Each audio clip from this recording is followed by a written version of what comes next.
किया था। ये तब मैंने देखा है कि एक आईनी इदारा हाई कोर्ट जाता है और कहता है कि स्टे वेकेट करो, उससे कबल कि उस आईनी इदारे ने उस स्टे को इम्प्लीमेंट किया हो। स्टेट इलेक्शन कमीशन ने एक नया शेड्यूल इशू किया था कि आपकी जो रिज़र्व सीट्स की स्क्रूटनी है, हम इसको 13 तारीख तक लेके जाएंगे। मैं समझता हूँ कि पीटीआई से बल्ला लेना, इस लेजिटिमेसी का बहुत बड़ा क्वेश्चन आएगा आपके इलेक्शन का। 227 रिजर्व सीट आप हमसे नहीं ले सकते। आप बल्ला लेंगे तो आपके इलेक्शन को दुनिया कभी रिकॉग्नाइज नहीं करेगी। आप इस मुल्क के 859 सीट्स पे अगर आप इलेक्शन करवाएंगे इंडिपेंडेंट, तो आपने बुनियाद रखी है और आप बुनियाद रखेंगे करप्शन की, हार्स ट्रेडिंग की, जिसके बारहा मजम्मत की गई है, जिसकी सबकी सुप्रीम कोर्ट बारहा कह चुकी है कि एक स्टेबल हुकूमत के लिए इस नासूर को आपको ख़त्म करना होगा। मैं समझता हूँ कि ये डिसीजन उजलत में दी गई है, लेकिन हम इंशाअल्लाह ताला इसके ख़िलाफ़ आज ही फैसला करेंगे। हम सुप्रीम कोर्ट ही जाएंगे इंशाअल्लाह ताला, और जितनी जल्दी सुप्रीम कोर्ट इसका फैसला करेगी ताकि स्टेबिलिटी भी आ जाए और ये वाज़े हो जाए कि कौन सी पार्टीज़ इस इलेक्शन में पार्टिसिपेट करेगी। क्योंकि सुप्रीम कोर्ट तो कह चुकी है कि एक पॉलिटिकल पार्टी से उसका निशान लेना उस पॉलिटिकल पार्टी के डिसोल्यूशन के मुतरादिफ है। तो सुप्रीम कोर्ट से दरख्वास्त है, इंशाअल्लाह कल ही हम आपके अदालत आएंगे, मेहरबानी फरमा ले और जल्दी से हमें भी सुन ले। बैरिस्टर साहब ये बताइएगा कि अब तो बला फिर वापस हो गया, जो आपके उम्मीदवार हैं, ज़ाहिर है आप ने कल कहा कि हम आम सिंबल पर भी इलेक्शन लड़ सकते हैं, लेकिन एक ओपिनियन ये आ रही है कि जो आपके उम्मीदवार अब इलेक्शन लड़ेंगे वो अलग-अलग इंतखाबी निशान पर इलेक्शन लड़ेंगे। तो इस बारे में क्या देखिए, सुप्रीम कोर्ट अगर हमारा बल्ला बहाल नहीं करती और हमारे पास और कोई ऑप्शन नहीं रहता, तो ऑब्वियसली फिर इंडिपेंडेंट की हैसियत यही है कि हर उम्मीदवार को एक अलग से निशान मिलता है। देखो, इससे वोटर भी कंफ्यूज होंगे, डिसएनफ्रेंचाइज भी होंगे। सिस्टम जो भी जीतेगा उसमें डेमोक्रेसी की हार होगी, उसमें सिस्टम का हार होगा, उसमें जमहूरियत की हार होगी, उसमें एक स्ट्रांग पार्लियामेंट की हार होगी। ऐसा न कीजिएगा। सर ये बताइएगा, खास तौर पे आपका बयान जो आज बहुत डिस्कस हो रहा है, आईएमएफ के साथ आपकी मुलाकात होती है, और क्या आप लोगों ने एक कंडीशन सेट कर ली है कि अगर फ्री एंड फेयर इलेक्शन नहीं होते तो पीटीआई की जो सपोर्ट आईएमएफ वायदे के साथ है वो विड्रॉ कर लीजिए? देखिए, मैं आपको एक मिनट में आपको एक बताता हूँ। मैंने इस पर स्टेटमेंट हमने दिए और 12 मरतबा दिए, और हम हर मरतबा ये कहते हैं कि इकानमी आपकी ख़राब हो जाएगी अगर आप free and fair transparent election नहीं कराएंगे, और आपकी लेजिटिमेसी का भी क्वेश्चन होगा।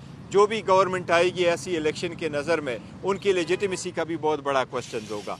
कल की स्टेटमेंट जो नुसरत जावेद साहब से मंसूब है, नहीं, कल मेरी मीटिंग हुई है IMF से, उससे पहले मेरी ज़रूर मीटिंग हुई थी। कल जो मीटिंग ये कह रहे हैं, मेरी कोई मीटिंग नहीं हुई IMF से। कल मेरा इंटरेक्शन इंटरनेशनल मीडिया के साथ था, न हमने IMF को कल डिस्कस किया है, न उसके स्टेटमेंट के से रिलेटेड कोई स्टेटमेंट दी है।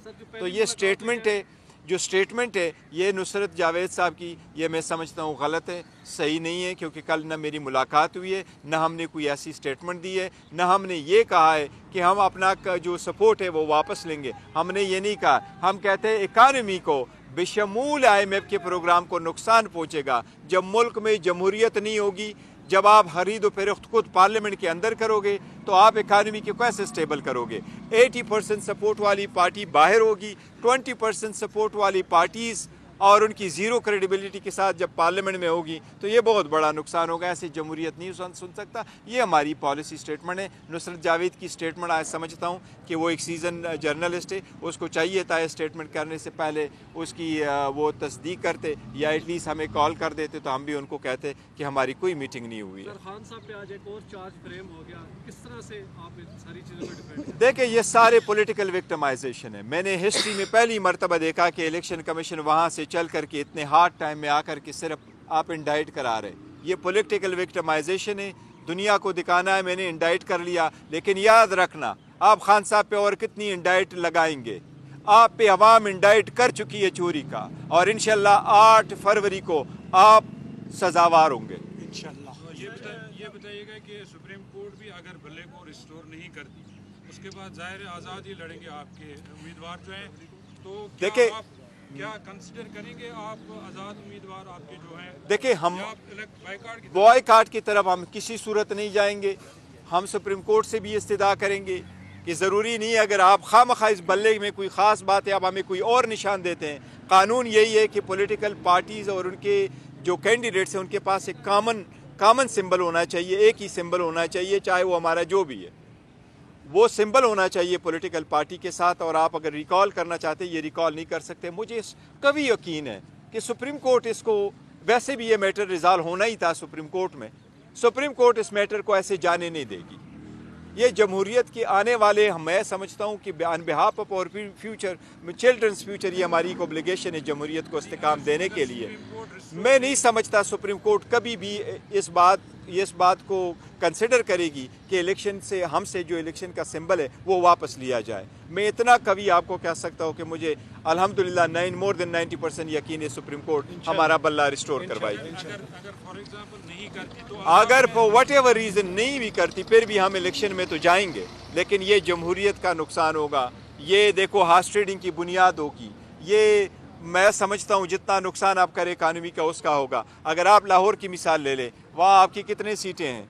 14 आपकी नेशनल असम्बली की सीट्स है। वहाँ ऑलमोस्ट 28 आपके पास जो सीट्स है वो प्रोविंशियल असम्बली के हैं। एक एक सीट पे आपके जो 5-5, 6-6 कैंडिडेट लड़ रहे होंगे, तो 100 निशानात पे आप इलेक्शन लड़ रहे होंगे, तो लोग भी कंफ्यूज होंगे, पार्टियां भी कंफ्यूज होगी, हमारा वोटर सपोर्टर कंफ्यूज होगा। तो आपने एक पॉलिटिकल प्रोसेस से एक पॉलिटिकल पार्टी को इनडायरेक्टली ऑलमोस्ट निकाल दिया, जो कि इलीगल है, मैं समझता हूँ। Sir, on a lighter note, आपके साथ जो है वो कोर कमेटी के और मेंबर्स भी मौजूद हैं। अगर बैट का निशान जो है वो नहीं, तो फिर कोई दूसरा निशान क्या हो सकता है? देखो, दूसरे निशान पे तो देखेंगे, लेकिन क्या अगर हमसे निशान लिया जाता है, वो प्लान बी तो ज़रूर होगा, हम कंसिडर करेंगे। लेकिन आगे क्या होता है, सबसे पहले वैसे हमारी सुप्रीम कोर्ट से दरख्वास्त है कि वो सुप्रीम कोर्ट इस पे जो भी हम करेंगे तो एक्शन कर ले। देखिए, अदलिया में जल्दी होना चाहिए था। एक बात ये बताऊँ आपको, जब last time Peshawar high court में भी हेयरिंग हुई थी, पेशावर हाई कोर्ट ने भी ये कहा था कि ये डीबी सुन सकती है, सिंगल जज नहीं सुन सकता। सिंगल जज आपको सिर्फ स्टे दे सकता है। और ये पूछा गया था कि फर्स्ट अवेलेबल डीबी में ये केस रखे ताकि फैसला हो। उस वक्त भी हम चाह रहे थे कि 1-2 को उस दिन फैसला हो जाते हैं, क्या कि जो भी है एक तरफ हो जाए ये मसला, एंड वी प्रोसीड फर्दर। उस वक्त भी ये रखा था।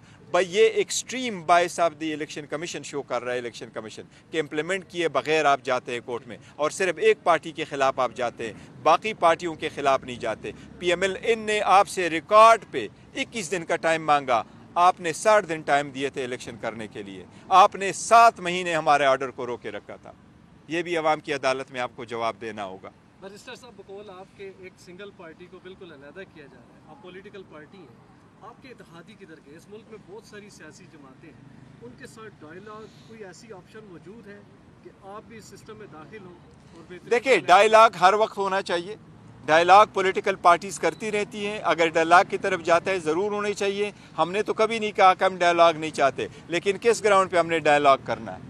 इलेक्शन के लिए, इलेक्शन की फ्रीडम के लिए, इलेक्शन के एक दिन पे होने के लिए, इलेक्शन सबके पार्टिसिपेशन के लिए, लेवल प्लेइंग फील्ड के लिए। हम तो अनकंटेस्ट इलेक्शन करना नहीं चाहते। हम तो कह रहे हमारे कैंडिडेट होंगे, अगर नहीं भी तो अंडर 19 लड़ाएंगे, बराबर से लड़ाएंगे, जगह आपको खाली नहीं छोड़ेंगे। ये वो अंडर 19 से भी घबराए हुए हैं, और इंशाल्लाह इनकी शिकस्त होगी 8 तारीख को, देखते जाइएगा। बैरिस्टर साहब, खलाई मखलूक से मुलाकातों की बातें चल रही हैं, क्या आपसे भी कोई लोग मुलाकात हुई आपके साथ? सर, मेरी किसी के साथ मुलाकात नहीं हुई। मैं आपको अपने ज़ाती अगर बताऊँ तो न मुझे कोई फ़ोन आया, न कोई थ्रेट आया, न कोई धमकी आई है, न मेरे कोई किसी को फ़ोन किया, न मेरे के साथ किसी मुलाकात हुई है। Very straight forward proceeding in democracy like the rest of the world. Thank you.